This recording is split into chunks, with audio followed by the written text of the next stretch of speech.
Ranked 17th.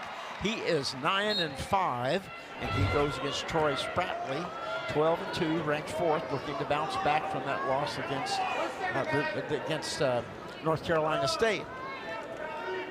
And just kind of looking at the body types a little bit. Obviously, Strickenberger's a little bit more tall and lankier. Spratley leads the series 1-0, had an 8-4 victory last year. During this time, the Cowboys are blacked out, all blacked out singlets, pretty slick singlets too. Got the fans all wearing black. The word went out. Looks like about 95% of them got that message. Yep.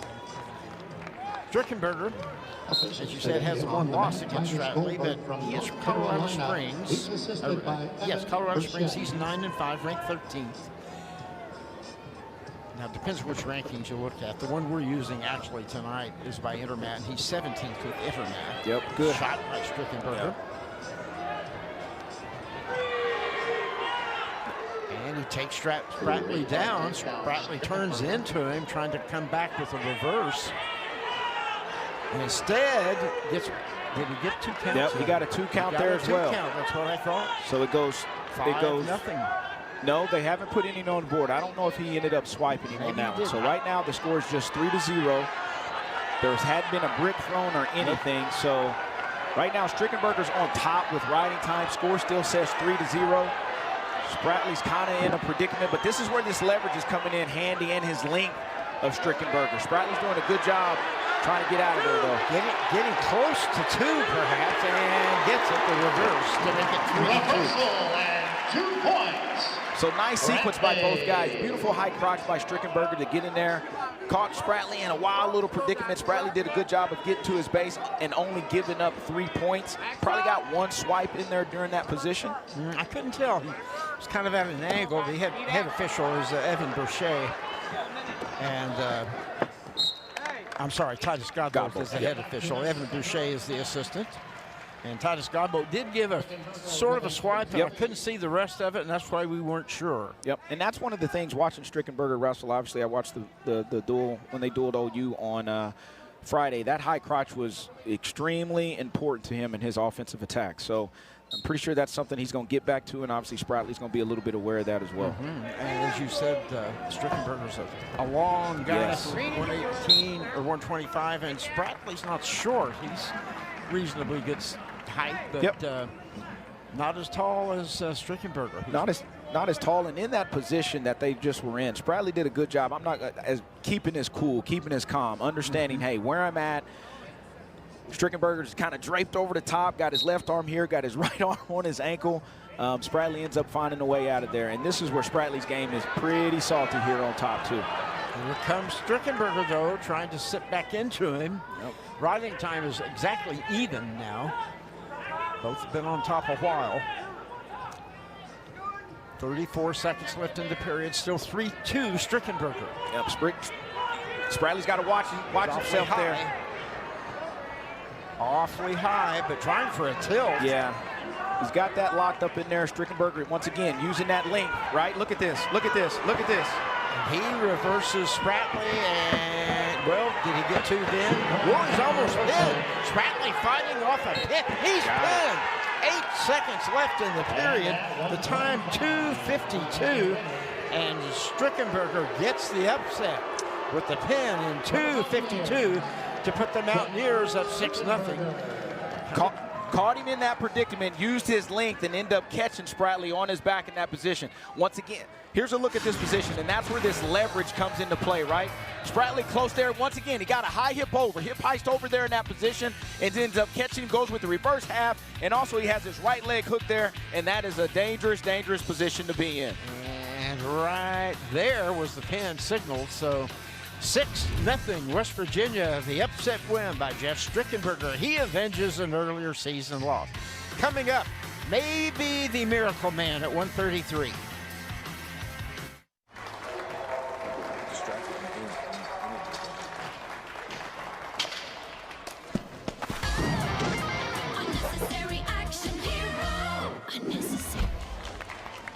Was that necessary? No.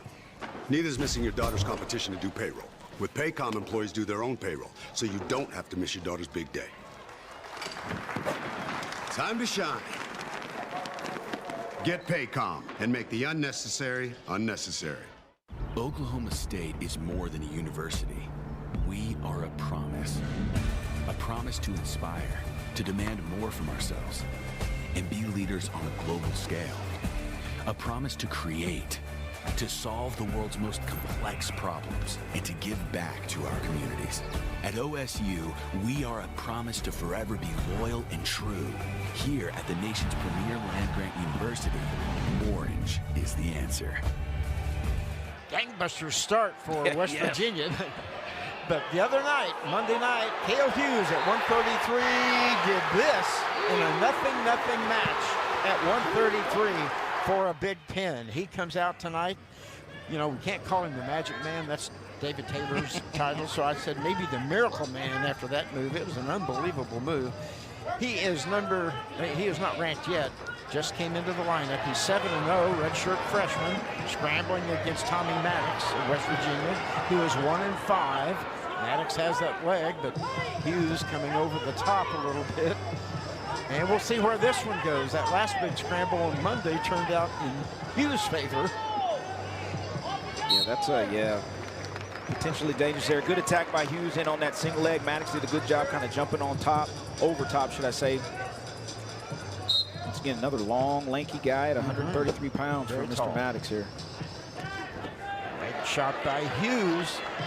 Comes up, collects the other leg, trying to turn into him. Maddox has that left ankle of Hughes trapped. Hughes needs to break free there. Maddox trying to turn into, Hughes, though, a big move, turns back in, applying the leverage here. Thought he was going to go underhook there for a minute. Let's see what Maddox can do to get out of this situation. He's still got that leg, so he's not taken down yet, but scrambling a bit, and nothing yet. He's still the leg in by Maddox. He's working on this for a long time. Still trying to do skip. There's the three right there by Cale Hughes. Three came when Maddox's lung broke. Right, he had that ankle foot there for a little while. Once again, another good low-level attack by Hughes. Was able to find his way. Maddox was trying to roll through, but Hughes did a really good job of stopping him in that position. Cowboys a bit stunned by the pin of Spratley. They've got to bounce back, and the Mountaineers need to maintain that momentum that big pin by Jet Strickenberger gave them. Crossface there by Hughes. Good job there, maybe a little crossface prayer. Yeah, Turk. Yep. You bet. Threw that leg underneath. Now he's going to start working again for that Turk position. He's very busy on top. Stall warning underneath to Maddox. 40 seconds left in the period. 3-0 Hughes, and he has almost a minute's riding time. He's working hard on top. Continues to put the pressure on. Their riding time is over a minute with 30 seconds left in the period. Hughes with two good attacks early in this first period. Obviously did not score in the first one, got it stalemated. Was able to get back in and score his first three-point takedown. And like you mentioned, Jay, over a minute 20 right now in this riding time with 10 seconds left in this first period. Tried to get the turret locked up again, but couldn't quite get it. Didn't get the crossface, and 5 seconds to go. Now Maddox to his feet. And that'll do it. 1:30 riding time and the 3-0 lead for Cale Hughes. Good start for him. And Maddox was hit with a stall call in that first period.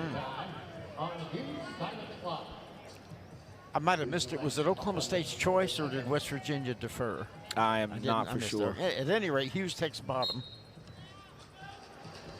Up to his feet and peels out of there to make it 4-0 with a lot of the riding time still intact. Let's see what Maddox has going, if he can use that reach to get something. Maddox hadn't fired one yet. He's clubbing me. Use another low ankle shot, has both legs. Looked like it was going to be just a low ankle pick, but loses one, still has the other, and now in a high cross position. Yeah, that's a lot of leverage. Trying to use that strong back to lift in there. Maddox did a good job of actually getting his ankles out of there and sprawling. And he throws a sprawl out there. One of those legs is in Perry, and the other one's in Perkins. Good snap. snaps by Hughes there.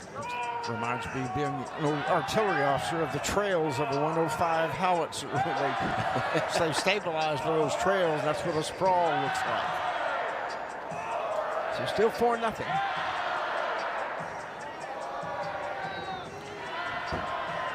There's a shot by Maddox. Got Hughes scrambling a bit. Yep. I bet Hughes tries to pick the ankle and does it and gives up the 3. Good job by Maddox. So 4-3 on the board with the lead by Hughes, and here comes Hughes trying to work his way around. Maddox potentially dangerous called with that knee position. By the way, we mentioned Titus Bodgold, who's been here worked before. He's the lead official, usually has things well under control. Number one priority, take care of that athlete out there. And Hughes to his feet. Trying to get rid of the hands, and does. Maddox didn't seem too serious about holding on, but he came back into this one with a good takedown. Still 108 riding time for Hughes. Yep, Maddox did a good job there, right? Good hard clubs, kind of moving, creating an angle, and finally took that single leg shot, was able to score on Hughes in that position. A little left leg lead, got that right leg back. There it is again. Hughes counters it, goes around behind, traps the head. Trying to get him, but only 6 seconds left. And there's the sprawl. And that'll do it. We'll go to the third right now. 5-3 Hughes Maddox choice. They're looking at each other. He's going to go feet, He's right? going neutral. Yeah. Because if you look at his coach said, no, you. Points back, you choose. Yep, there's 1:08 of riding time for Hughes, which in reality makes the score 6-3.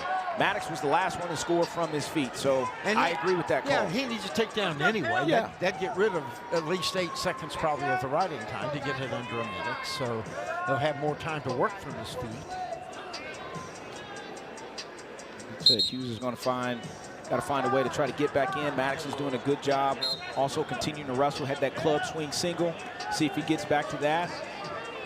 Maddox from Washingtonville, New York. He's a 5th-year wrestler. And now think about this. He's only 1-5, but he's giving Cale Hughes all he wants right now. Well, like I said, Coach Flynn was talking about these guys. Get out here and go scrap, right?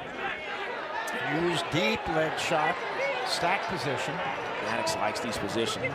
He likes these scrambling positions, man. As long as he can hook that ankle, he's got a chance. Oh, figure 4. They're going to call it figure 4. It's 1 point. So the fans are booing, but they don't understand. I should say they don't understand. Some of them may, some of them not, but it was a figure 4. He figured 4. So he said he didn't touch. Titus Godbolt was on top of it. As soon as it touched, that's a figure 4. That's a point for Hughes. So 6-3 after the penalty point. Yes. Figure 4 on the head. So I'm pretty sure somebody sitting by somebody and saying, hey, the reason why they stopped that was because of this. And obviously, Godbolt giving the illegal move sign, 1 point. Watch Maddox come with his right hand, scrape, kind of pushes off. Hadn't fired one yet, kind of firing up. There it is again. Got in deep on Hughes again. Now high double. And almost has the 3, but not yet. Nope, nothing yet. Now this is where, watch that cradle. Hughes is going to have to watch the cradle. He's got to watch the cradle. He's got it locked up. He's got it. He's got it locked up. Hooks the leg.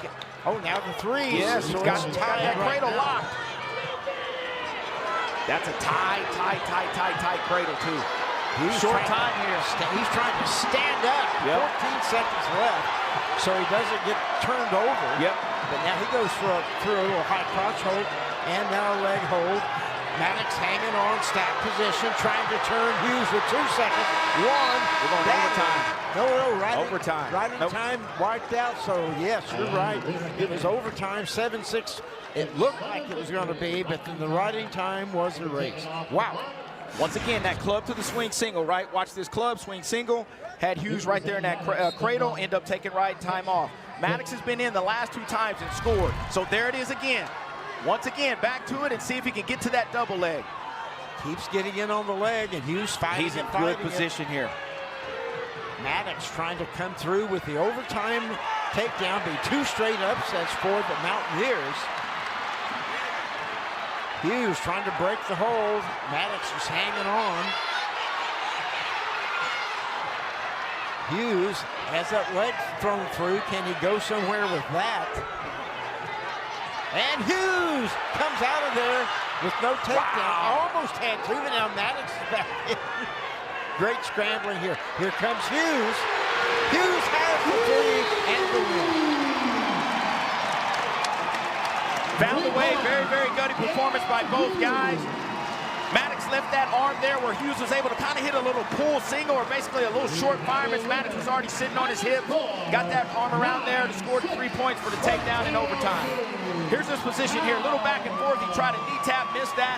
Gets in on that left leg, tries to start turning the corner. There's where I was talking about. Got a pull on that tricep. Good rousing start to this duel. The pin by West Virginia at 125. Oklahoma State comes back with an overtime victory. So 6-3 the Mountaineers lead as they send out number 29 Jordan Titus. The redshirt junior is ranked despite being just 7-8. He faces 4th ranked Tegan Jamison, the Durant, Oklahoma redshirt sophomore, 14-1. And the opponent there, as we mentioned, at 141, of course, is Jordan Titus. He's from Center Mauritius, I believe the way it's pronounced, New York. Apologies if I have that incorrect. I haven't seen that one before. We're going to need a new headgear here, ladies and gentlemen, for Mr. Jamison. That bad boy came undone, so Coach Gilman's asking for that. So Tommy Maddox comes back after getting major decision Friday night at Oklahoma by 23rd ranked Cleveland Belton, and almost pulls what I think most people would regard an upset. Yeah, in that situation. Because of his status and potential, although he's not ranked yet because he hasn't had enough matches.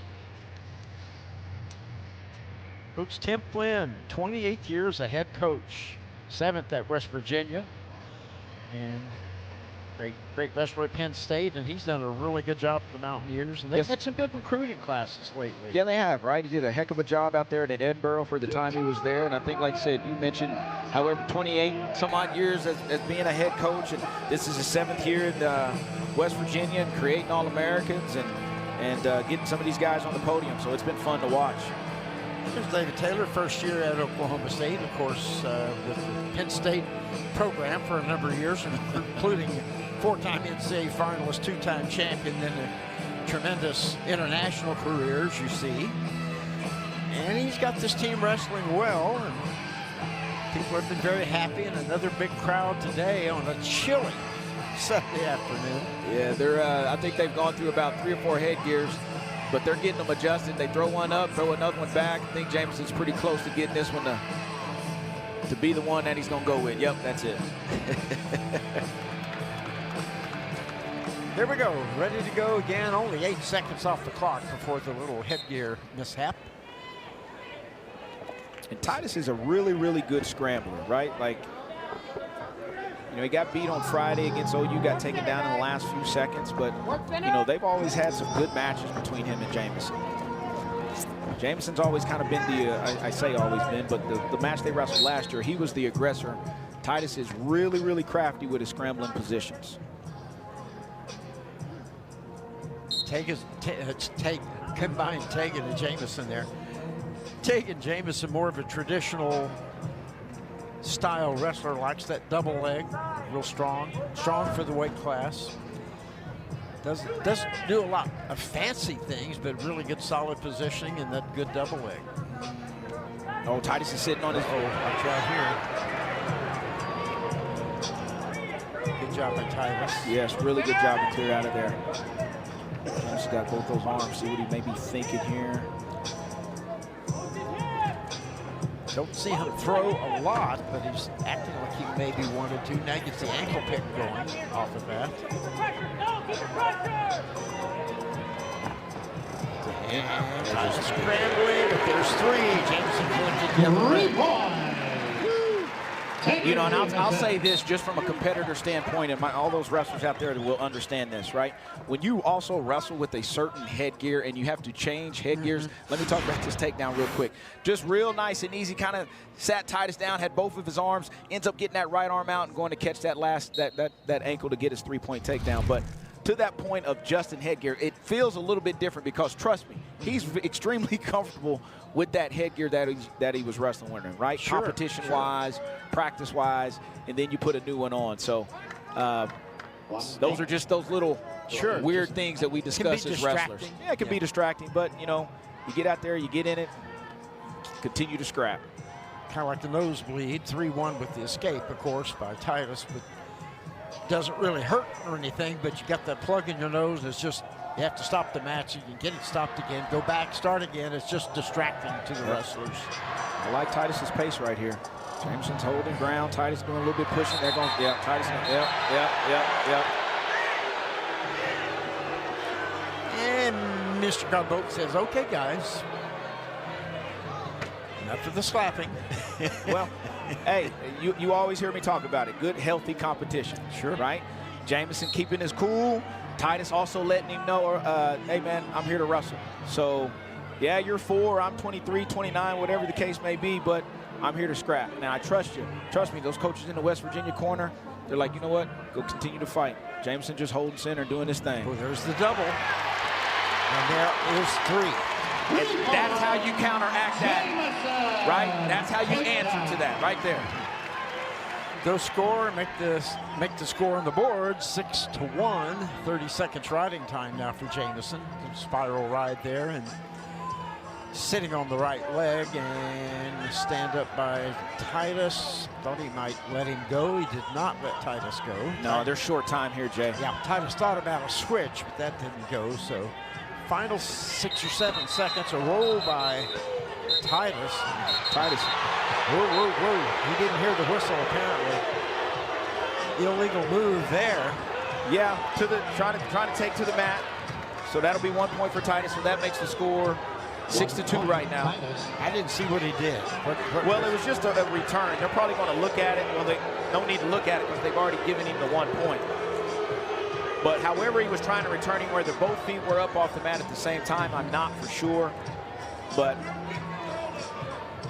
yep. That's what they were discussing. 6-2. So he's still.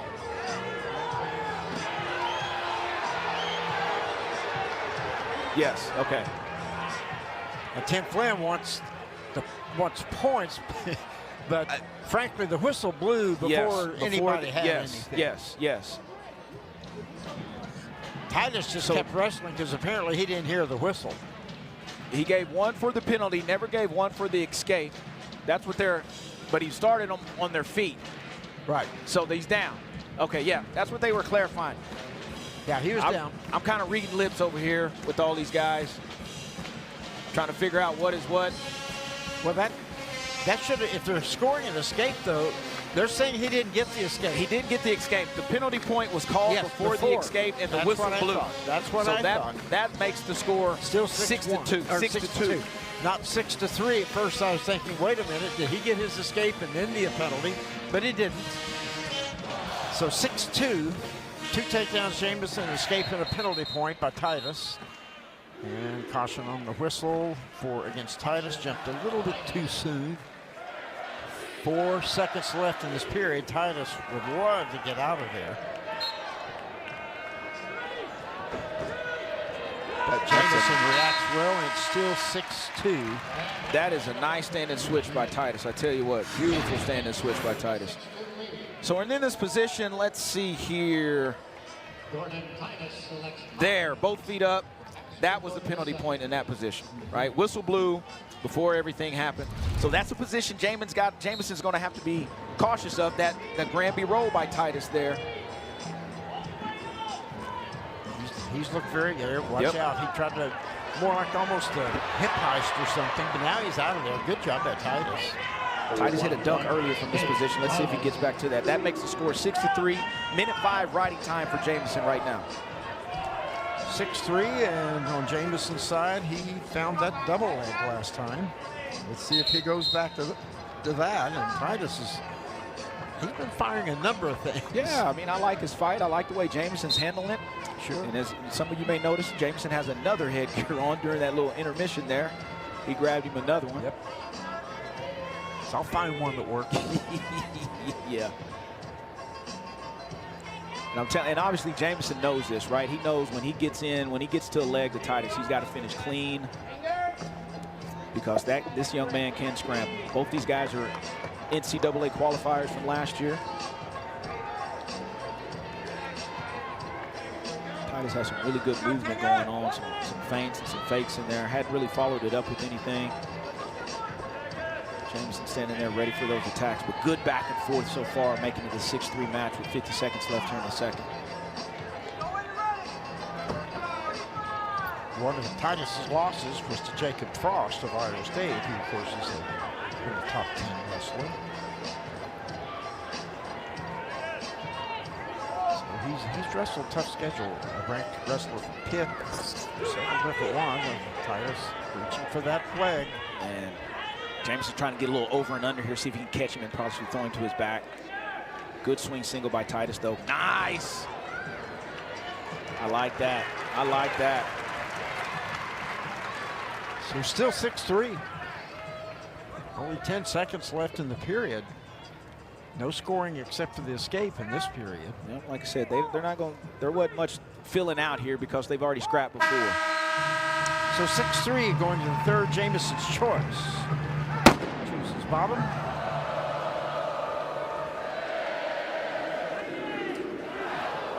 Jameson getting in the bottom position. Minute 5 left. Obviously, Titus is going to try to take some of that ride time down.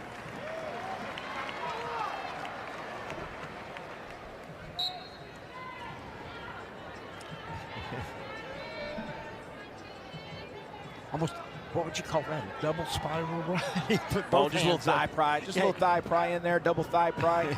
Right, you're starting to see that more and more and more. Jameson to his feet and out of there, but riding time is under a minute, down to 48 seconds. 7-3, Jameson.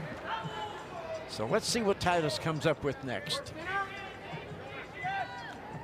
See if he gets back to that pull swing single and or that elbow control duck under that he attempted earlier. Jameson probably looking for that post double or post high crotch that he's got. Control in the center, good snaps.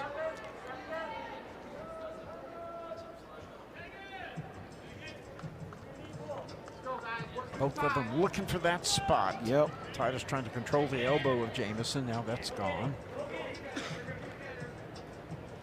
Like I said, I mentioned this earlier, just that last period, that Jameson knows if he gets in, he's got to finish clean. Heavy hands by Jameson on the head. It'll snap down. See if Titus tries to get back to that pull swing single that he got in last time. Right, nice high crotch there. Ooh. Good stuff back and forth, man. Like I said, you guys will hear me say ooh and ah a couple times.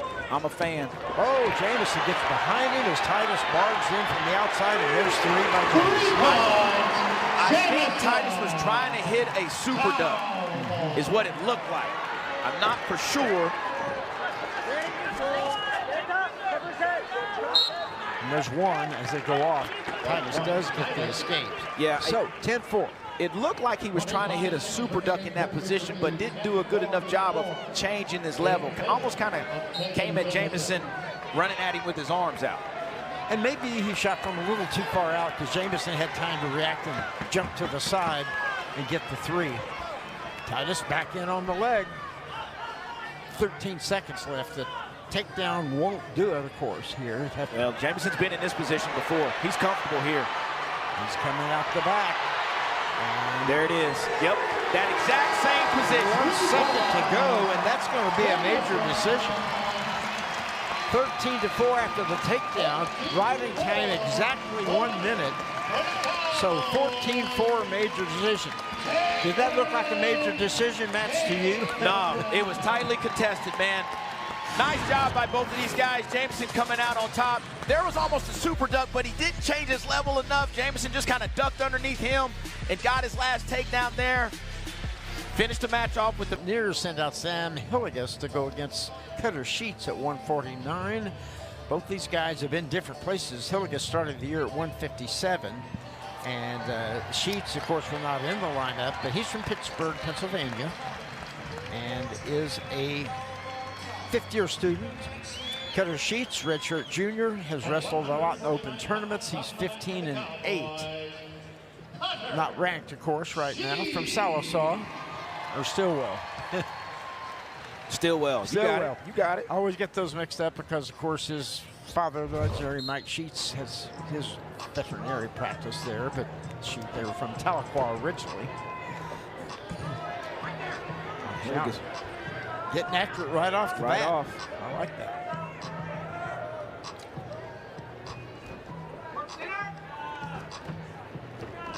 Duck under by Sheets, blocked by Hillegas. Oh, here we go, boys. And now they're locked up. Let's see who does what here. Somebody's in trouble. I think it's Sheets. Yes, takedown by Hillegas. Good leg ride, too, by Hillegas right there. Nice scramble there. Yep. Good scramble. Hillegas on top. You know what I was mentioning right before we went to break, Jay, with Jamison and Titus. Jamison's been in that position a few times already this year with the little shin whizzer, and then when the person's trying to come over and bring their left leg over, which I think that was with Titus, he was in that same position with Moser Schwartz during the Bedlam duel and almost finished very similarly, just kind of taking him over the top and end up squirming out of there and scoring his three-point takedown. So that was a position he is comfortable in. And that got him a major. Yes, it did. Yes, it did. Hillegas doing a really good job on top with Sheets right now. Like, good pressure.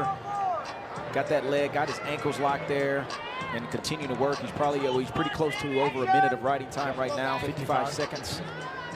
There's still 1:30 left in this period.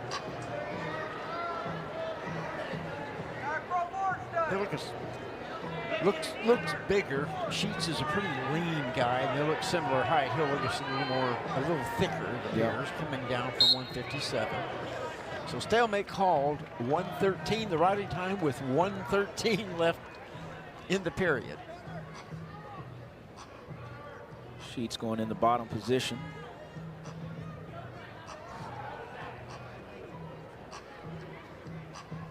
I don't think we've ever seen that matching, right? 113, 113, or anytime matching like that. You're right there, even. Of course, that goes away quickly.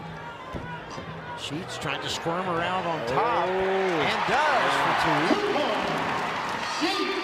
On the reversal. That fresh start did him a lot of good. It did, right? And that's, one of those things we're starting to see that again more and more too, right? Got the leg in there, your figure forward or ankles, you're working. Really you're not close to turning the guy. You see these officials kind of call those stalemates more and more and more. So with that reversal, Sheets has taken the riding time down to 59 seconds now. 4-2 after the escape by Hillegas. So he still has the lead. Hillegas looking for that high crotch.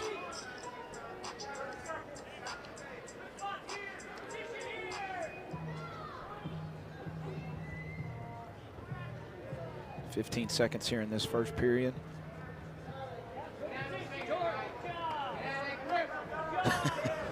Titus, tell him, get out of the fingers, get out of that grip. He got bossy with that second time he said it. Final 4 seconds, so it'll be 4-2 now. Hillegas going to the second. And at the end of Sheets' choice. Here's the takedown here from Hillegas. It was kind of off of Sheets' duck. Kept that arm locked in the crotch, got height, got that leg scissored. Sheets rolled back the other way, threw that right boot in there. There was his three-point takedown. Good scrambling takedown, and Sheets chooses bottom to start the second. Hillegas, 4-2. Let's see if he wants to get the ride going again. He rode Sheets pretty hard for a while. Yeah, this is a crucial part right here for Sheets to try to get to his feet, keep those boots out the best way he can if possible. But Hillegas is doing a rich job flowing with him. Now he's got to try to get a mat return. Set out by Sheets, goes to a stand-up, and then there's the return looked for by Hillegas. Gets it. Good job by Hillegas. Watch Sheets try to get that arm through there. Good ride by Hillegas so far. Up to 1:30 on riding time. He's trying to lift that leg. Yeah. Sheets Here having comes the boots. a really tough time. There it is right there. That's where he wants to be. A little cross-body action going. Yep, that's his home base, man. That's his home base, right? That's good technique, right? Bleeding the clock. Your ride time's going up. It's about to hit 2 minutes here, just a little bit. Sheets having very little luck getting to a base. did briefly, and Hilligus smothered him back to his belly. Was it contact lens or something? Or blood? Oh, he's trying to say, I think he's trying to say Biddy, but there was a lot of cross-facing going on, so. Yeah.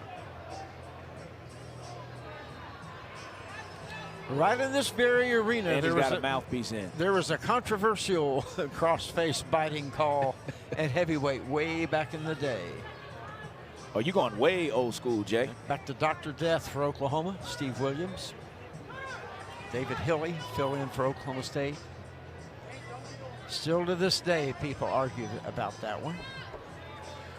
Some people say, no, Williams cross-faced him so hard, Hilly had his mouth open, it just jammed his teeth. Some say, no, Hilly bit it. So who knows? Sheets is good from this position. Yeah. Nice job by Hilligus, though. Yeah. Getting that other boot in. 33 seconds left, riding time at 2.5 minutes That's now. a tough position, man. Stretched out there. Hilligus is doing a good job of keeping his head. Yep, keeping that head extended. 25 seconds left here in this second period. 2:34 riding time for Hilligus right now. Yeah, he can afford all the stalemates you want. Yep. Just keep the riding time going and no points scored against him. Whereas for Sheets, he's got to find a way to get out Got of to there. find a way. He was almost in that same position that he was in the first period, but Hilligus did a better job there. Right here in this position right here. If he keeps Sheets down the rest of this period, it makes you wonder if Hilligus will choose top starting in the third. 10 seconds left. Nice ride by Hilligus. Very, very nice ride. 2 seconds, one. It remains 4-2. Hilligus, but a ton of riding time. 2:59. Let's see what he does. They're saying him to go down, so Hilligus will choose bottom. Or more accurately, Tim Flynn chooses bottom for Well, no, wait a minute. Now they're going up. no. He went down. Sheets is cutting him, so he's giving him his 1 point. I looked away to write something down and didn't see that happen, so he gives him the escape to make it 5-2. Yep. And in case you missed that the past few years, they changed that where you don't have to let the man up. You can just tell the official, let him go, give him the escape. This is where Sheets has got to go find opportunities to score and put himself back in the match, because in reality, the match is 6-2 with Hillis's riding time. Riding time's already clocked. Yes. And it's, what is it, 2:59, almost 3 minutes. He'd still have more than a minute if he got taken down and ridden out. So he's got that time locked up. So it is a 4-point deficit. Sheets, takedown, right up. Another takedown would be his goal, or takedown back points. Oh, slick. So now he's got to cut him again. And he's got to get all the way away from him. That's the problem. He's got to get all the way. This is just going to bleed clock right here. Double ed now by Hilligus. Sheets fighting that. See, and this is where Hilligus wants it. This could Right? be a reverse. Yep. It bleeds a lot of that clock, man. And or getting two reversal. Yep. There's the two reverse and 7-5. And boy, that was a blow. Sheets needed to get away, as you said, where he could go back to work on his feet. Yep. So right now, 7-5's the score, 8-5 with riding time, 45 seconds left here in the third. Beautiful duck under there by Sheets, his patent move. This is a big sequence here in this next 15 to 20 seconds. If he can get out, to allot him a little bit more time to try to score.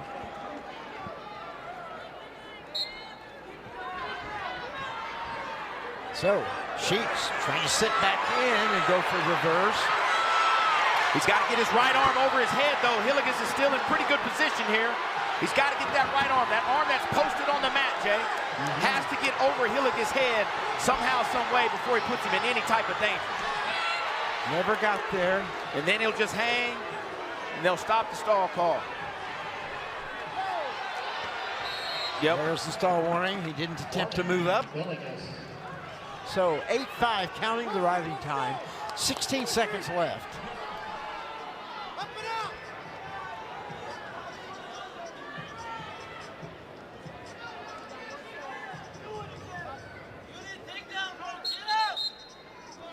Oops. That was really good strategy by Hillegas when Sheets was trying to cut him. Like, he kind of put his feet up. You know, it's almost like in that situation, instead of circling back in front of him, just get off of him and back up and let him get up.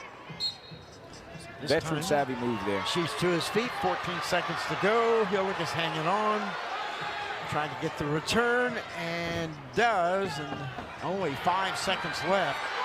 Sheets almost even and does, but it won't matter as time runs out. 8-6 after the escape. Hillegas with 3:17 riding time. That was huge, though. That sequence right there after.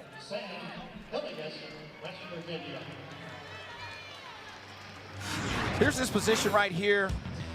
Right, this was when Sheets was getting ready to cut him, but Hillegas did a really good job of getting down to that leg, bleeding the clock, and getting that reversal. That reversal right there was very, very big, because at that point in the time, the score was 5-5 on the board, but in reality, 6-5 for Hillegas. Out Sasha Gavronski. He is a redshirt freshman, 11-6, not ranked. He's from Wayland, Massachusetts, and the Cowboys bring out the senior transfer Caleb Fish from Eaton Rapids, Michigan. He is 13-4, ranked 12th. So let's see what we have going here. Fish coming out, obviously Monday had a big win over Ed Scott from North Carolina State. Very solid match, back and forth. Obviously that match was started slow, but I think it ended up, what, 12-6 there in the last few seconds or something like that? Explosion, there's a good shot by Fish.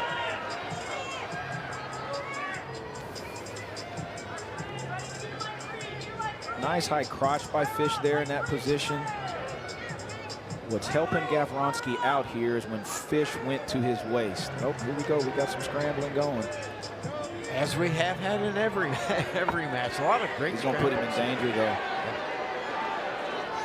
No count on it yet. Fish now gets a 3. The difference right there, what Fish did was he was able to take his knee and kind of put it to Gavronski's chest.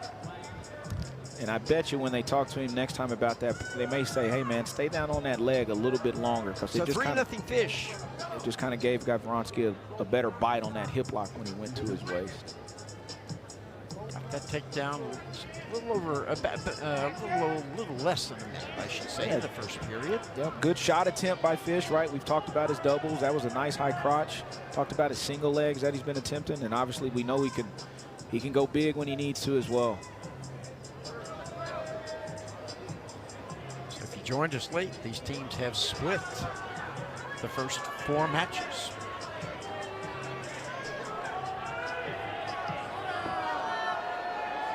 Good tough ride. Fish is pretty tough in this top position too. Got a good bar and continuing to work on Gavronski right now. Having time over a minute. Gavronski's not having any luck underneath. They'll restart him. Gavronski threw up his hands, looked at Coach Tim Flynn. Okay, what next? What should I try next? Switch, stand up, sit out, Granby roll. give me a sign. Nothing so far has worked. Look over here. I think Coach Taylor's wanting him to ride him for 10 more seconds, and then maybe cut him. We'll see if I'm right on that. Good mat return. Yep. Fish looked over for advice, and they say, yeah. Assistant Coach Gilman says, yeah, go ahead now, light him up. So 3-1, 1:19 riding time. 40 seconds left here in this first period.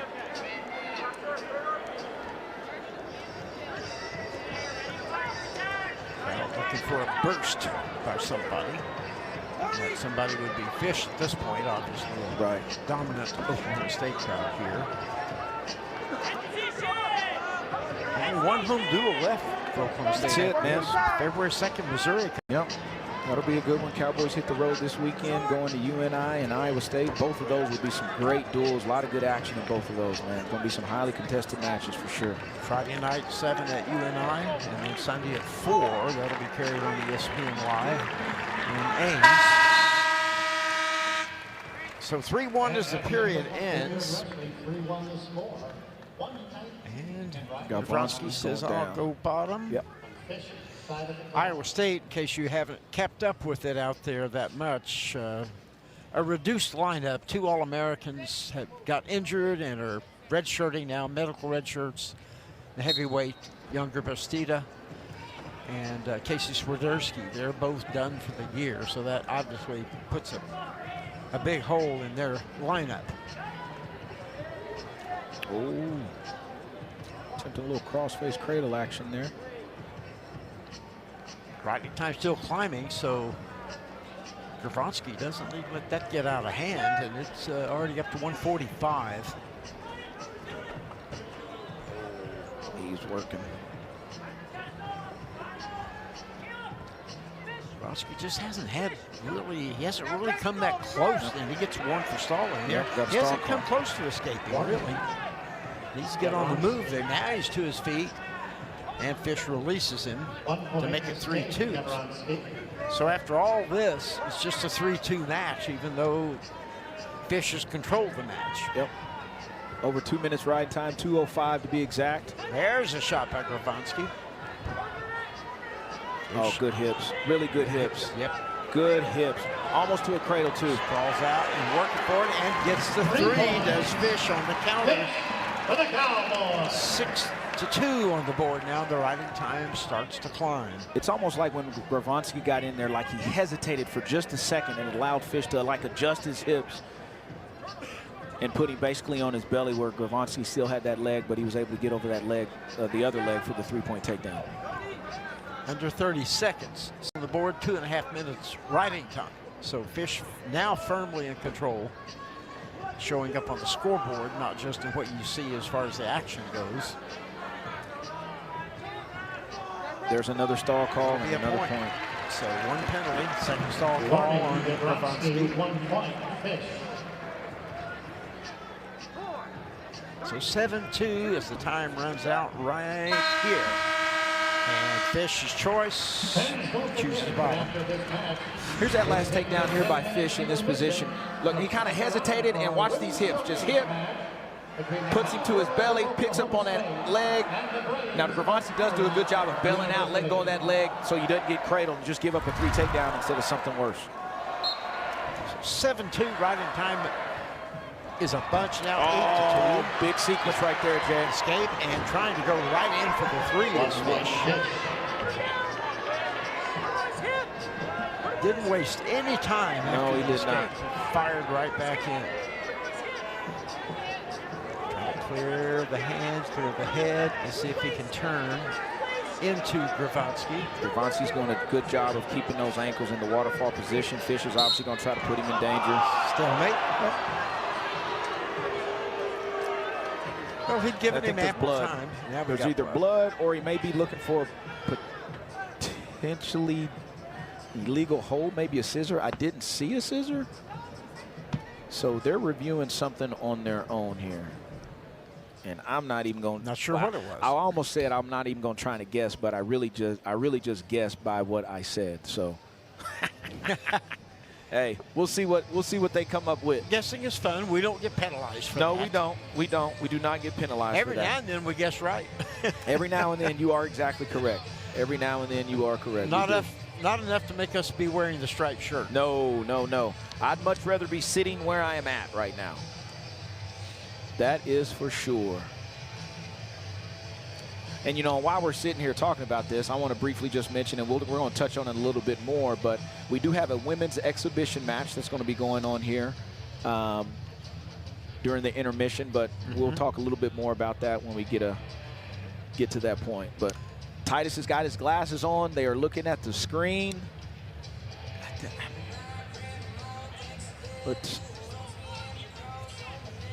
Both these teams have 5 duels less. No, well. What are they talking about? Well, I was listening.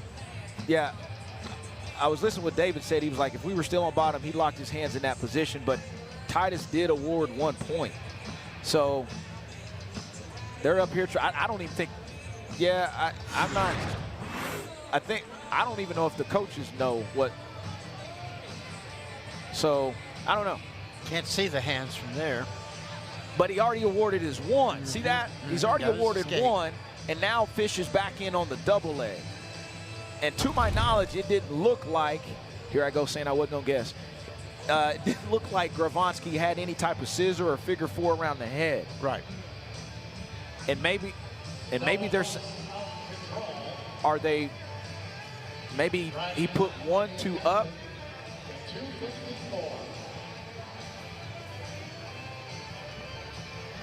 So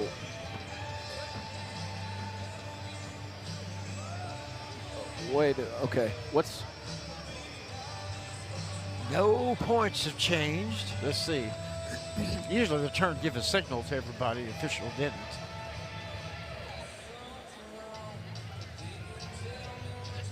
So I was asking our timekeepers next to us. They told them put riding time up to 1 second. It was 2:53. It's 2:54 now. And I'm.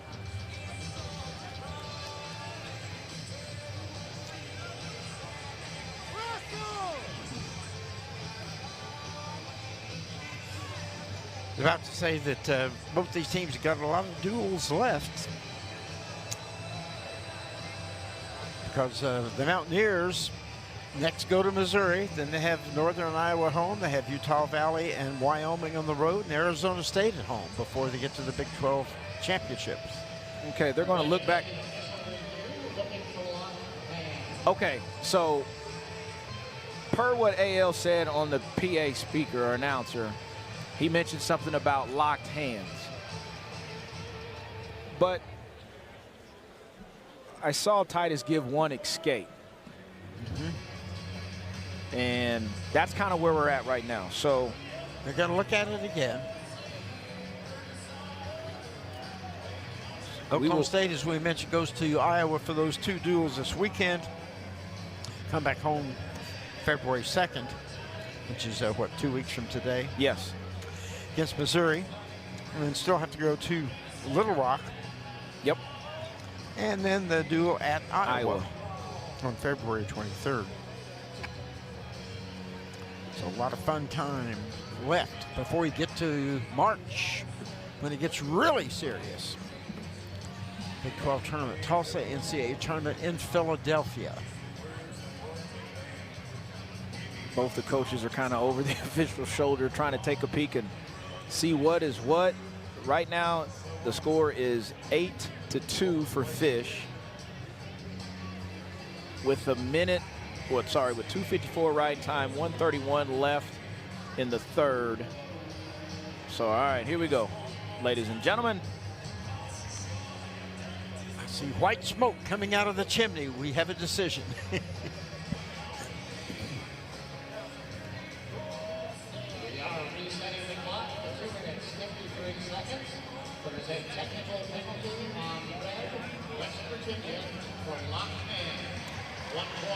So 9-2, lock hands on West Virginia. I'm not sure how that happened, but. And maybe he locked him before he escaped.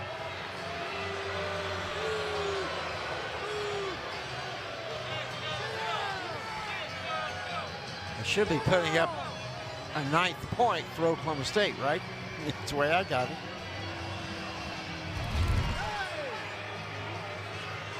And they're still looking at the scoreboard again. Tim Flynn is not happy with that result. He's stating his case, man, and you know, as a coach. And so my question: why do we still show 8-2?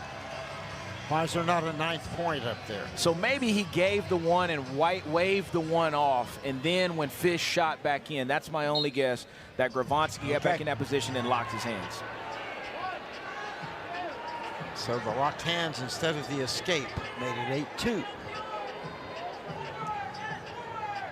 Yeah, so they're considering Fish still down because they had to go back to that point. Yes. So still 8-2 on the board. Fish made a great move in there and doesn't end up getting really any credit for it from underneath. Hopping around, throws in a whizzer, goes off with 1:04 remaining. He runs back to the mat. Riding time is locked. Yeah, riding time 2:26. Exactly. Riding time's locked. Minute 4 left here. You know, obviously Gravonsky's thinking, I don't want to give up a major. Fish is thinking, I got to try to get out and get a major. But, you know, this little restart and reset has kind of helped Gravonsky out, right? Got double boots in, ankles locked. Got Fish on his belly. But Gravanski's got a score. Now maybe he's thinking, I'm just going to try not to get majored. Well, this is a big sequence because if Fish does escape, that will secure him the major. Yep. So now, Stalemate. 34 seconds to go. 8-2, riding time is cinched, so in effect a 7-point margin. Escape would get Fish a major. Yep. Fish is trying to escape, Gravanski's trying to ride. That's kind of where we're at. Here comes Fish swirling around, traps ahead, and he's out of there. Now, let's see if Gravanski can score. Oh! Fisher Whipper puts him on his back. He's got 7 points coming. Worked for the fall, didn't get it. Wow. Goodness sake. Lets him go. That makes it 16-3, 17-3, and time runs out at 17-3. Fish alertly trying to get the tech fall, trying to run around and get another takedown. He did a good job, man. Almost kind of like that match last week. Obviously, he had more points on the board, but he ended it with the bang. Little snap, little throw by to that snake position. Almost got the fall for the Cowboys there. Gravanski did a heck of a job of fighting off his back. But, man, like I said last week, 0 to 100 real quick. Yeah, you know, you think about it, you go back there, it was kind of crazy. It was Peyton Hall is not only 21-0 as a senior, he is ranked 3rd nationally in all 11 of their duels. He has 7 tech falls, a fall, a major decision, and only 2 regular decisions. So he's been on a tremendous roll.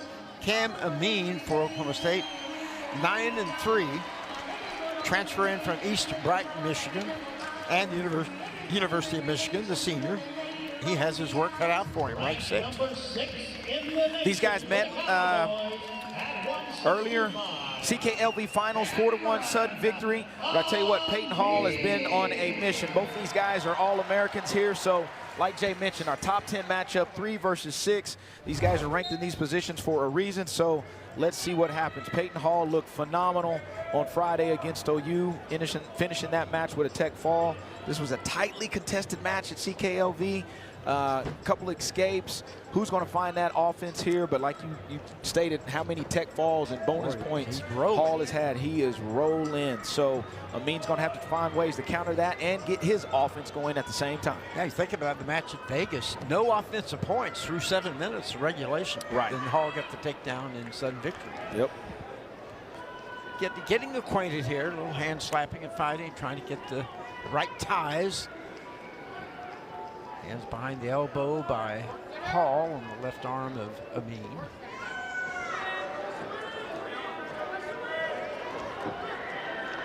So when you get these All-Americans out there against each other, there's always some good action and sometimes a little feeling out period. Yeah, well, and it's the match within the match too, right? You like bet. what adjustments do I have to make from the last time I wrestled this guy, right? Where can I exploit his weaknesses? And obviously he's thinking the same thing. How do I find a way to score in regulation? Yeah, which if you I get did last time. Either guy. And that was a nice club single by Hall there. Amin did a really good job of kind of stepping out of the way of that and almost tried to get his angle himself and go attack that angle or ankle of Hall. But stalemate call with 131. Nobody really going anywhere there, so referee Titus Galbolt. So let's get a fresh start. But you just pay attention to the reaching, the hand fighting, the footwork, the angles that they're looking at, right? This is where you can kind of really break down that technique and get a fun feel for it. Control the hands, control the head. Look at that. Control the elbow. There's Hall, that little snap there. Didn't quite work. 1 minute left here in this first period. Amin, a shot easily blocked by Hall. Yeah. Amin's got to try to find a way to get through Hall's length, right? He's a little bit taller. Hall may be looking to get a stall call here, a lot of finger fighting, but he's got to try to find a way to get through that length, whether it's his right arm or his left arm. But you kind of see how Hall's putting that out there a little bit. Down to 45 seconds, no score. Not a big surprise, the way they know each other. They're very good defensively. A lot of hands to the face for both guys. I mean, that's, you know, it's I shouldn't say it's intentional. Sometimes it is intentional, sometimes it isn't. Obviously, that wasn't. You saw the handshake there. Much respect by both guys. Well, a lot of guys like to tap the head just to distract the other wrestler, but then sometimes the other man happens to come in right when they tap, and it looks like a really hard tap, and then the official's trying to decide, did he intentionally hit him that hard, or was just in the course of the action? Yep. And that's twice Hall went with that club swing single, so trust, it's coming again. That club swing single is going to, it will reappear. 10 seconds left. No score. A mean little half shot there. And time runs out. It'll be nothing on the board. Going to the second. The mean's going to go down.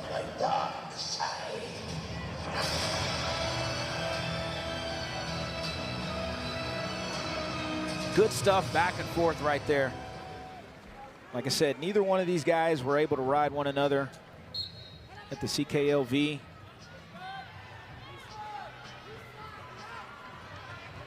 Mean to his feet. Hall picks up the leg, though, trying to trip him back. Doesn't quite get him down, and they go off. And this may be an adjustment right here for Hall, right? Like, he didn't get a good job of, wasn't able to ride him at the CKLV. I'm not going to say he didn't do a good job, because obviously I know he was trying, but this may be an adjustment here where he's like, you know what? Maybe I can win the match here. Try to go get a minute up on the on that board or something like the case may be. And they're off again. 1:43 left in the second. Mean's doing a good job of getting to his feet. Hall is using that length, dropping down with that right arm, grabbing Amin's right ankle and kind of driving him off the mat there. But it's all eating up that clock, right? It's all eating up that clock. Every little bit you can get. Yep. And see, there it is again. Amin turns into him, but Hall traps the right ankle. Oh, see what he hits him with. Yeah, went out before. Yep. See, once again, okay, so we talked about what Hall is doing right now. He's at 33 seconds riding time. Yeah, they've gone off the mat 3 times, but this is strategic now. So he's definitely committed to this ride to try to get over a minute of riding time now, and if not, try to put more in the bank. Spiral ride by Hall. Amin. Tripod, now a quad stance, looking for a move to break that. Hall just kind of hanging on there, drops back down. Yep, here's these little bitty adjustments that I was talking about. And he's got 55 seconds riding time. And Amin not having an answer. See, there you go. Now. Trap the ankles. And hit riding time at 1:03 as they go off. Under a minute to go in this period. Second period. That's those adjustments right here, and I'm pretty sure Coach Flynn and Mitch Moore and these guys are telling him, hey man, let's commit to this ride. Sure. Right? They went out of bounds. Next thing you know, it was 17 seconds to him. Next thing you know, you go out of bounds, it's 33 seconds to him. Now go out of bounds, it's 1:03 him. Well, and the more you pile up, the harder it is to race it to get it back under a minute by the other man. So even if you don't get the full 2 minutes, you get 1.5 minutes or more, you can keep it with a reasonably quick escape. And there's the stall warning on Hall for not really moving up. 1:17 ride time, right? So he's trying to, like I said, he's trying to put money in the bank right now. He's got 17 seconds. Grabs down to the leg. He's got to move up. And no, he doesn't. Still on the leg, but gets the trip. But he is committed to that. He's committed to it, right? And when he was he did a good job of being on the mat and getting Amin's foot up. Then he tripped, right? Because you saw Titus Godbolt start counting, but Hall did a good job of getting up to his feet, tripping, and not only tripping, but finishing. Did not want to get that other stalling call. He got to work to get not let the count go to 5 against you and get hit with the penalty, because he does have a stalling warning. And this has been a really, really solid ride by Hall. Amin's done a good job of getting to his feet. Hall's just done a better job of the ride. Amin back to his feet again. Hall with hands around the waist. They're trying to grab the leg, but Amin kicks it. 1:48 riding time. Great job by Hall there, piling that up. Oh, a little go by there, and almost has 3, but not quite. Wow, that was close. Almost a takedown by Hall. He goes. But look here, right? 1:48. Hall's hit that pass by a few times too. So Question is, how much does Amin commit to the ride, right? 48 seconds, get that down. How much is that going to take out of him? Where is he at on his conditioning level right now, right? Gotta, for Hall, if he can get out 47 seconds or less, he'll keep riding time. Caution on Amin, jump the whistle a bit too quick. Just a bit too quick off the whistle. Yep. So I would assume his strategy is, I've got to get that riding time under a minute. Hall is hard to score on from the feet, so you don't want to rely on having to get a takedown. Switch tried by Hall. Another one by Hall. He's out of there easily. All right, so Amin's trying to come with some angles, maybe a double. Hall has hit a club single and a pass by. Score is 1-1 on the scoreboard, but Hall is winning 2-1 with a minute 36 riding time. So now Amin has to go hunt down a takedown. He's got to go score, and Hall's just got, you know what, stand ground. I got a stall call, but he's been fairly aggressive on his feet, too. He sure has. If he keeps up a couple of shots, even if they're token shots, keep him from getting penalized. The old finger fight, man. Oh, man. Trying to control the fingers. 1:14 to go. Amin, the pressure on him to go score. Nice, and there it is again, right? Keep him at bay. Yeah. Hall's doing a good job keeping him at bay with that club swing single. Yeah, not a real serious. There's Amin in on the shot, but Hall gets out of there. He tries to swing him around, but doesn't get it. I like it. I like it. And Hall staying right in there. He's not backing off at all. Nope, wrestle, fellas. It's good stuff. 45 seconds. Finger game again. 40 seconds left. Time shortens for Amin. He's got to find a way to get 3. Stalemate called. They're back on their feet with 36 seconds left in the center of the mat. Riding time is locked for Hall right now. 1:36. You got 30 seconds left. He might have only one good chance left. Yeah, he's got to start sprinting. He's got to start sprinting here. Hall's holding ground. Double leg by Amin, not there. 18 seconds.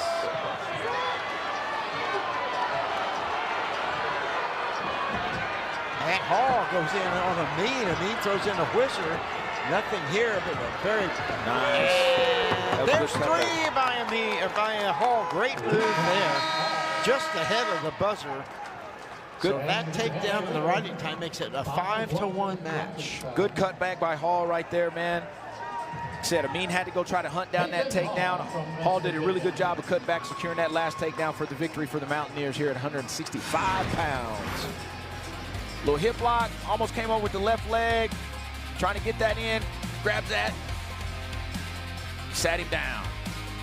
So 5-1 the victory. Another nice matchup that Conley could really help his team out with an upset, as he is number 29, redshirt sophomore, 8-5, and Dean Hamady, number 3. He's 13-0 as a senior, Joliet, Illinois product, and Conley joining us and joining West Virginia out of Tiffin, Ohio. Tiffin, Ohio. Here we go.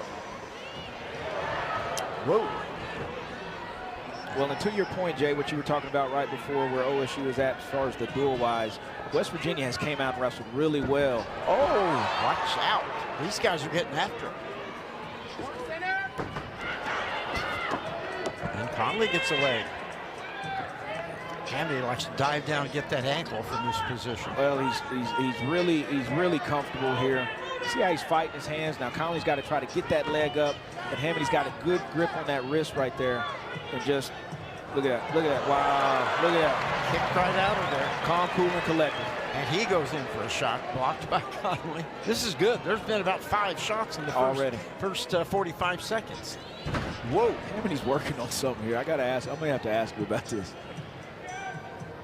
Trapped both arms there for a moment. Goes in for a low ankle pick, not there. He was close there in that position. Conley was super close, just trying to hit a whip over there. Hamady was able to kind of get those knees wide. Had his headgear a little loose, tried for the ankle, head and ankle there, didn't get it. Fixing his headgear, so we'll stop it briefly. Man, there's probably already 7-8 shots so far. 7-8 shots, 2 attempts at a, 2 attempts at a throw. Good stuff, no points, but not for a lack of trying. No. Oh, there's the ankle pick. Steady. By Hamady, and it's a good one. No two. Yeah, Good good job job. by Conley. Good job, Conley. Look Another at one that. by Look at that. Somebody's going to get really tired. Yeah, before this look match at is that. over. There's the three by Hamady. I'll say it again. I said it last week in the NC State duel when Hamady was wrestling. Chain wrestling, right? Chain wrestling, right? Did a great job having that leg up there when Conley was trying to score. Calm, cool, and collective, got it down and continued to attack and taking some of that sting out. Now going to work on top. But to my earlier point, West Virginia has came in here and wrestled extremely well. Coach Flynn, those guys have got these young men ready to scrap, and they have definitely showed up and put it out there on the mat. So. Well, it's been every match, other than 165, was more strategic. Right. But every other match, there's been a lot of action. A lot of action. A lot of shots taken, a lot of scrambles. Hamady putting a good ride on now, up to 48 seconds. Yeah, he's been working, looking for that cradle a little bit. There's another stall call, so that's one right there. Underneath. Yeah, one. 1 point. Hamady. So one penalty. So 4-0 Hamady at this point. Riding time over a minute, 15 seconds left in the period. Yep, a lot of action there in that period, man. Both ways. Final 5 seconds. Biggest crowd of the season, 8,257. About 345 more than we had last Monday here with North Carolina State. Conley's looking at, he's going to defer. Hamady's going to go down. He's got 1:23 riding time, 4-0 to score. There was a couple stall calls on Conley in that first period. Oh, we must have some blood real quick. Somebody's nose. They'll get Hamady all cleaned up here and ready to rock and roll. But yeah, another great crowd, another blackout here. Like I said, Cowboys repping the black singlets today, slick singlets. Some of them had on some new shoes. So, you know, I pay attention to some of that stuff, man. I ain't mad. Well, I'm lying. I'm lying, Jay. I would be. Yeah, I'm lying. Yeah, because we only had, well, we had 2 of them, but we wore that orange one all the time. I like the old black singlets back in the day, too. In the day, they've worn black at different times, and especially in the NCAA tournament, they might alternate, wear orange one session, black another, wear orange for the finals and the medal rounds, but they both look good. All right, here we go. I like West Virginia singlets with the yellow and blue. Yep. And the yellow West Virginia State map on the back with WV in blue in the middle of it. I like that. Hamady working hard here. They saw that one. Up to his feet, locked hands on Conley. That's going to be a second penalty point on Conley. And a lot of that's coming from Hamady's stand and switch, right? He's really, really good in that position. Right, almost like Titus was good in those positions with those stand and switches as well. So the riding time down to 110, but the lead is up to 5-0. And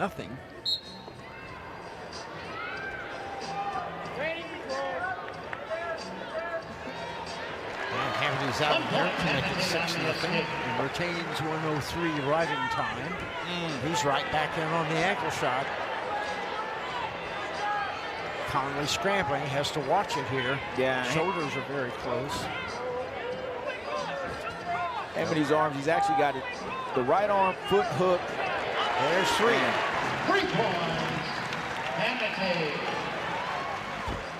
So you also got to remember now, Conley already has two stall calls and giving up a point there. So that makes the score 9-0 right now. Minute 17 going up for Hamady. So he's punched a pretty big hole in this one this last minute and a half or so. Yep, a lot of wrestling too, man. It's only second period, 55 seconds left. 2 takedowns, a skate, and a penalty point. And it's added up quite a bit.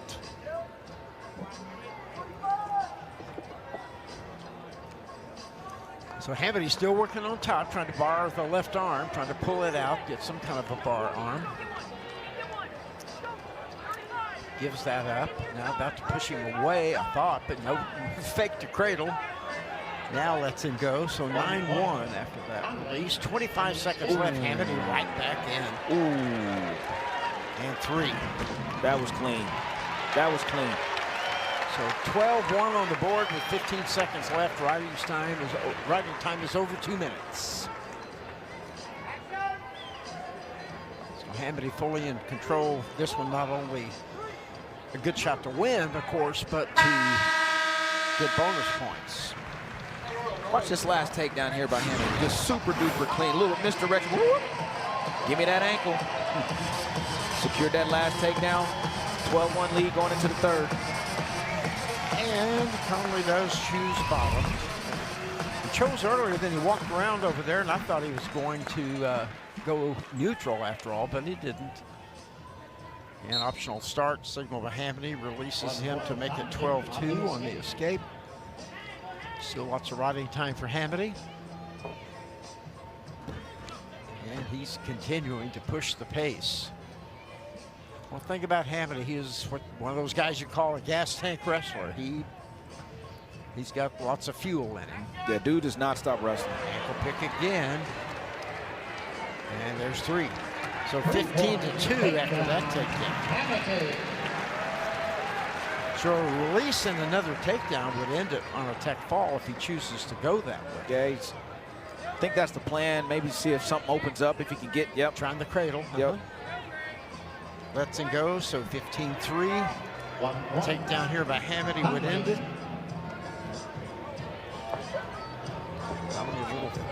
Hamity a little fake one to left and then right, but that didn't work. Donnelly backing up. He's not wanting to engage right now, maybe. Stalling penalty wouldn't hurt him as badly as the takedown, because the takedown will end it. He's got 50 seconds left to get it. There's a stall and a takedown. And 3, that's going to end the match right there. So 16 after the stalling penalty, 19 after the takedown. Wow. And he would have had 2:33 riding time, but you don't add that in unless it goes 7 minutes. Tech fall, 20-3. Last takedown by Hamity, just continuous pressure, right? Going misdirections there. Conley defended that one off. Some of them off. Crowd of 8,257 that we mentioned earlier. Oklahoma State has now come back to take a 16-12 lead. And they will send out senior Justin Plott, the All-American, ranked 3rd in the nation, from Tuttle, Oklahoma, 11-1. And he goes against number 17, Dennis Robin, the redshirt senior, 13-6 for the Mountaineers, from Arlington, New York.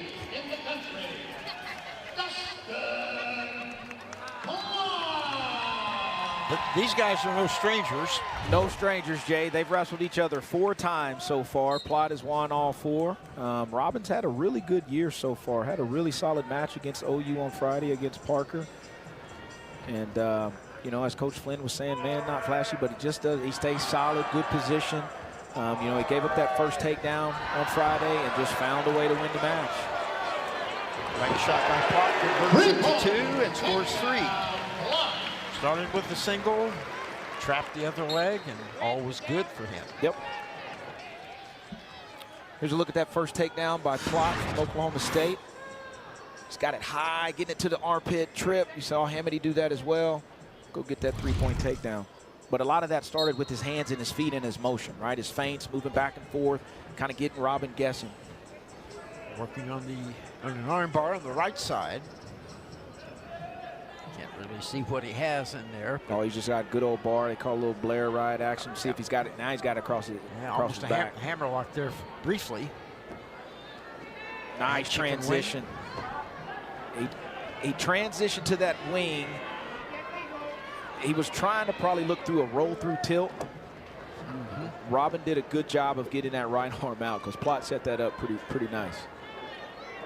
Riding time starting to climb here for Plott. He's up to 45 seconds. 3-0 lead. In control early.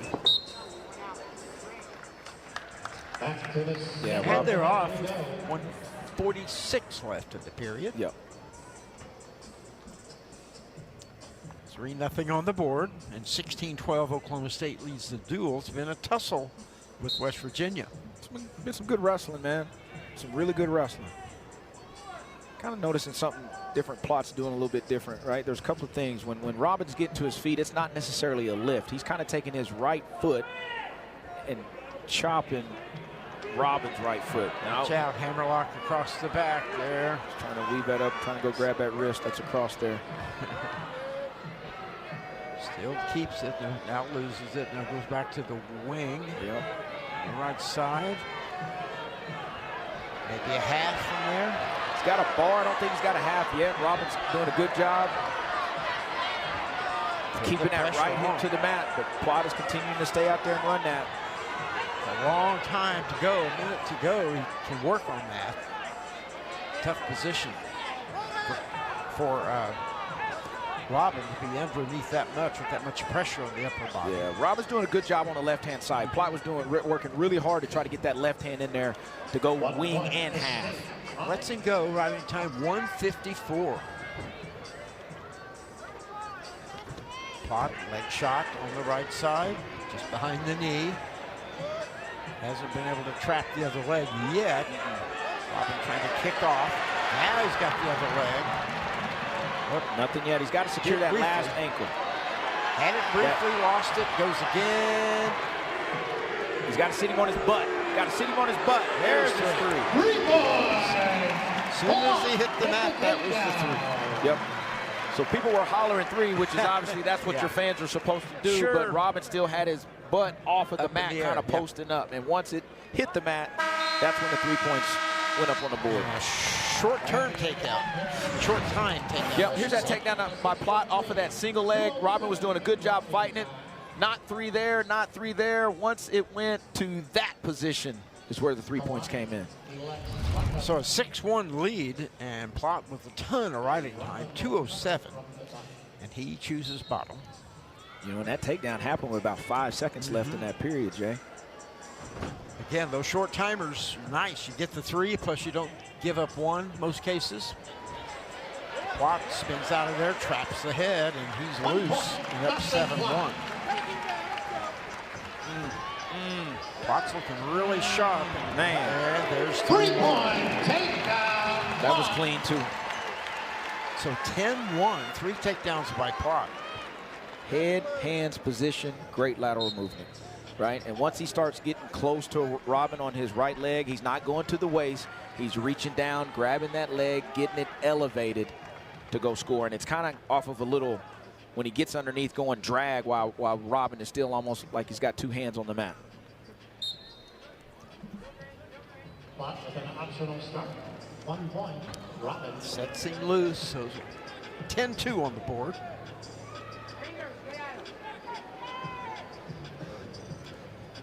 .15 left in the second period, 2:05 riding time for Plott. There's that same position again. See how he's dragging that? Right? Dragging that, getting underneath Robin's right arm. He scored I want to say 3 times in that position. But it's all coming from his fakes and his movements on his feet. Well, 4 takedowns in the match.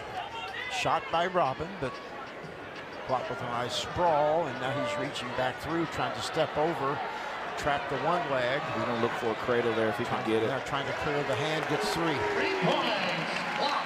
Goodness. 16-3. Lets him up. Another takedown would end it with 32 seconds left. Robin.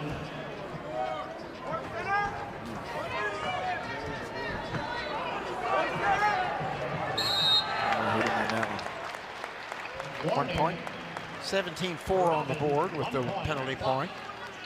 But again, a takedown would end this at 20-4. And that's it. They didn't put that penalty point up, and he did call a penalty. So I've got 20-4 on the tech fall, and the time 4:43. Plott was on fire from the start. Yes, he was. 21-12. Number 7, Luke Server for the Cowboys takes on Ian Bush for West Virginia. Server is from Tuttle, Oklahoma, as is Dustin Plott. And he comes out ranked 7th, as we said, a senior. And he's had an excellent start to his season, 14-1. He goes against Ian Bush, who is from Cameron, West Virginia. And he's a redshirt sophomore, 7-5 going into this one.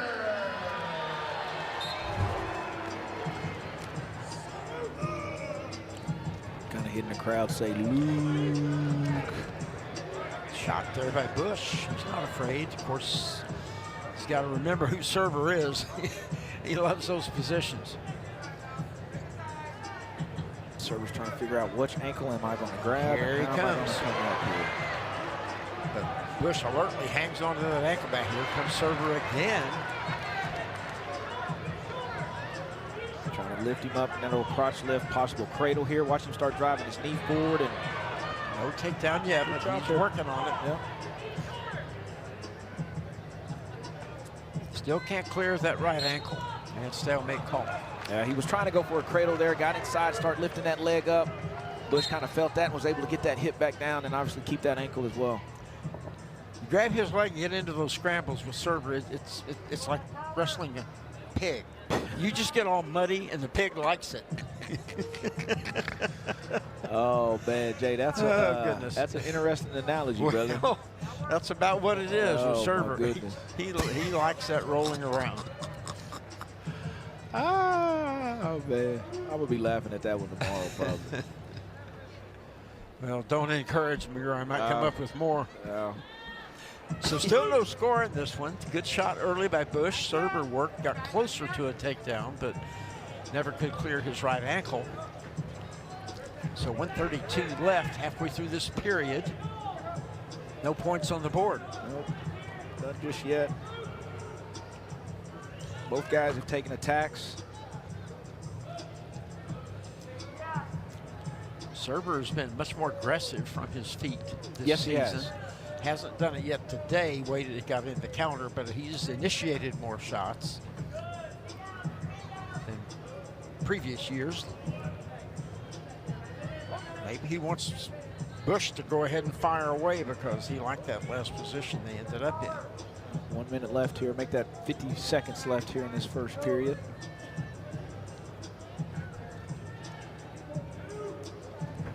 There's a shot by Serber, not there.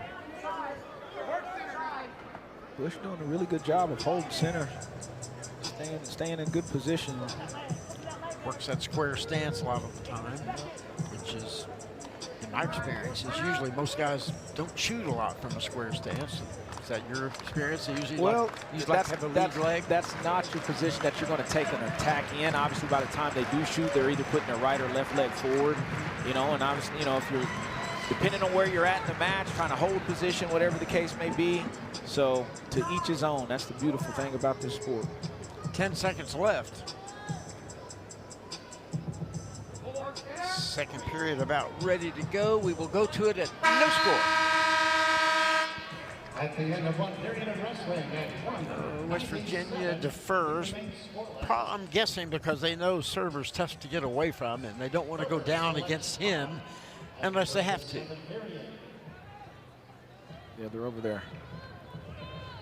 Just watching them chit-chat about something. Obviously, I don't know what they're talking about because I can't hear them, but just a little communication going on. West Virginia staff is discussing a couple of things amongst themselves, but here we go. Serber quickly trying to peel the hands off to his feet and out. That's the 1-0 lead. See if he changes his style that opens up a little more offensively. Yeah, he took a couple of single leg attempts. Like I said, nothing really that put Bush in danger.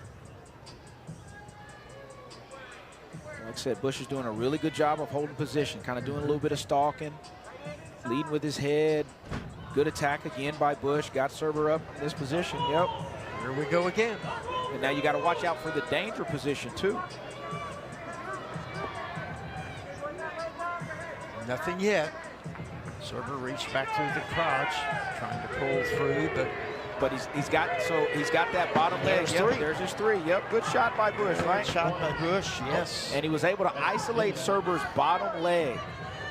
And that's a position Serber's used to as far as him being the offensive guy. Good job by Bush. That pushes him off the mat. Yep.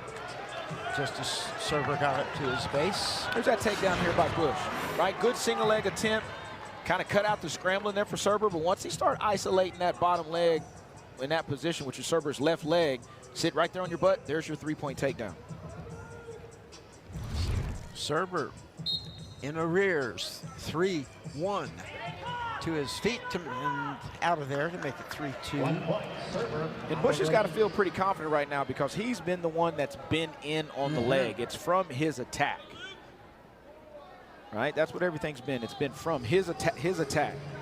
With 35 seconds left here in this second period, 3-2 for Bush. Server wanted one there, but Bush says, nope, you're not going to get to it.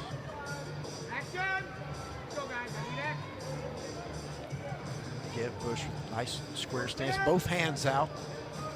Fend server off a little bit.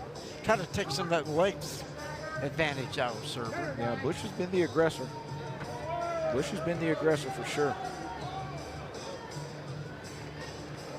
Server's going to have to find a way Yep, there it is again. to get in, but instead it's Bush and right ahead of the buzzer, so nothing doing. But 3-2, let's see what the strategy They're is going to here. go down. He is going to go bottom. Like I said, Bush has got to feel extremely confident right now going into this third period with a 3-2 lead. I've been the aggressor. I've been in on 3 shots, scored on 1 of them. I thought with the lead, he might choose neutral. Take Serber's best position away from him. So let's see how long, if Serber's maintaining control, how long does he go before he decides, well, I'm going to have to let him up, go get a takedown. Well, he's got to put him down, otherwise he's going to get hit with the stall call here. Yep.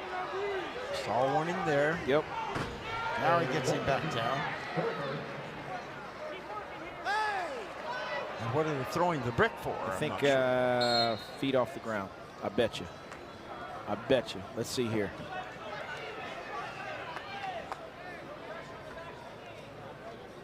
Yep. Let's see. No pressure on the back of the knee is what Pearsall's saying, so let's kind of see. So we got another review right here. Had a bunch of reviews. Yes, we have. Yes, we have. Minute 21 left. 13 seconds of riding time for Serber. So I think they're talking about this position right here. Once Bush gets up, it's Serber's right leg, I think, that they were talking about, comes across there, and then maybe his other foot. Let's see here. He did get a stall call here because he did take him down to the mat in time. Right. Here, there, that's my guess. That's my guess what they're looking at. So hard to tell. Stall warning was given. And if it is, right, if it is a point, it goes 4-2 for Bush. And then the server end up commit to the ride or cutting because you got to get a takedown to tie it up. Right. Right, it goes 4-2, then it could be 5-2, so let's see here.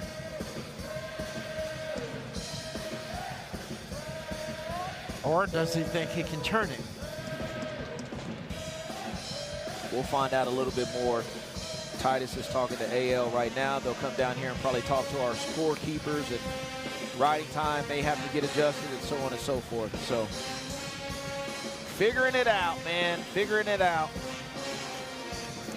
Bush got a major decision against Oklahoma, against Bradley Hill. And he got major of the previous duel before that at Pitt. That he major decisions his opponent from Iowa State. So he's had some good matches here lately. Yep, Serber with a big match as well on Monday. And Serber's one loss he avenged later. Yep. Against Evans, I believe. Andy Smith. Andy Smith from VTech, Virginia Tech. Yep. Andy Smith. They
been doing a good job this year.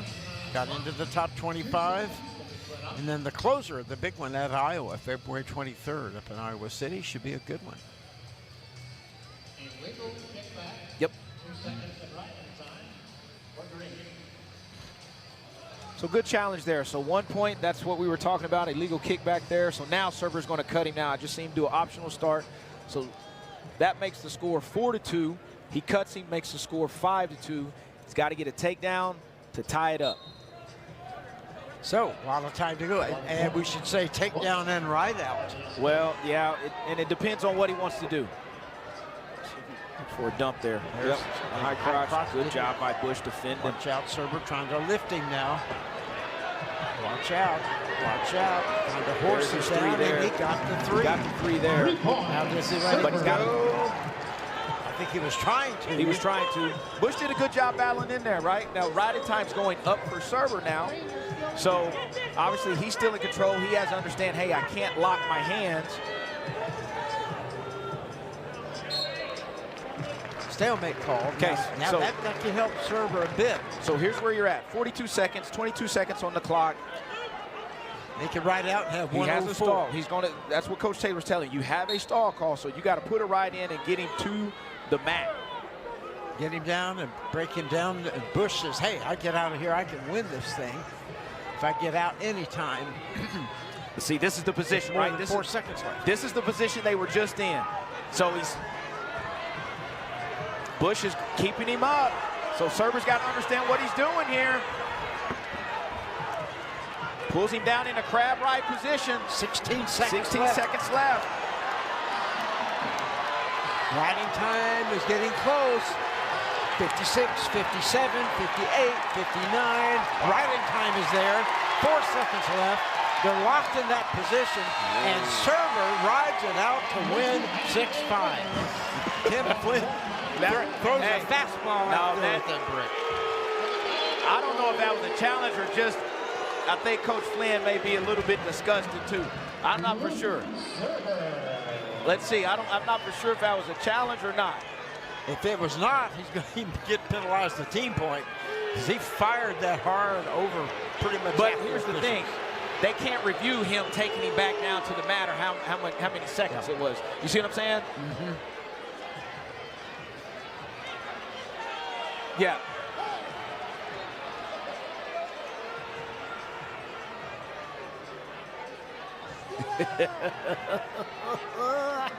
Hey, man.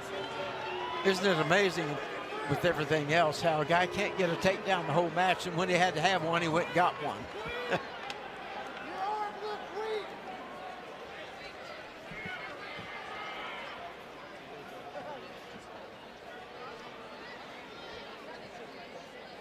Good, healthy competition. Well, and West Virginia was looking for a stalling call and didn't get it. And but let's see.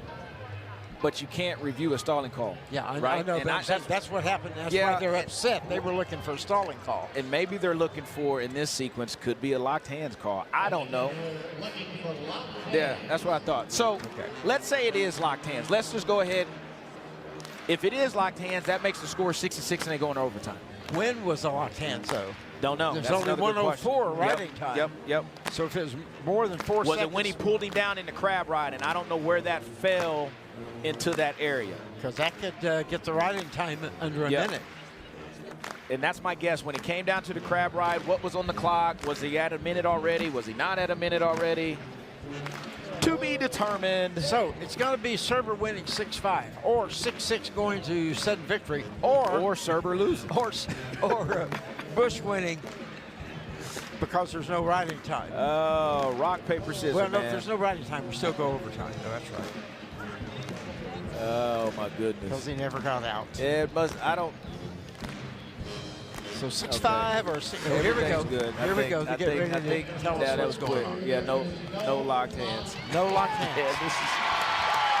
Oh man. Tim Flynn not happy. No, Coach Flynn was disgusted with that one, man. I mean, he threw that bad boy. You know, these bricks aren't that heavy, but it went all the way across that mat. So good match by Bush. Bush came out there to compete, though. I like. So here's the big question on this one: heavyweights. We have Michael Wolfgram for West Virginia, graduate student, 10-5 at Oklahoma State, third-ranked Wyatt Hendrickson. And he is 12-0 from Newton, Kansas, and then by way of Air Force, Wolfgram's from York, Pennsylvania. Can Hendrickson, here's the question, use his huge weight advantage here in this one? Wolfgram weighed in at 254.7. Hendrickson at 255.1. He's got 0.4 of a pound weight advantage. These guys have also wrestled 4 times, with Hendrickson winning all 4 as well, similar to Plott and Robin.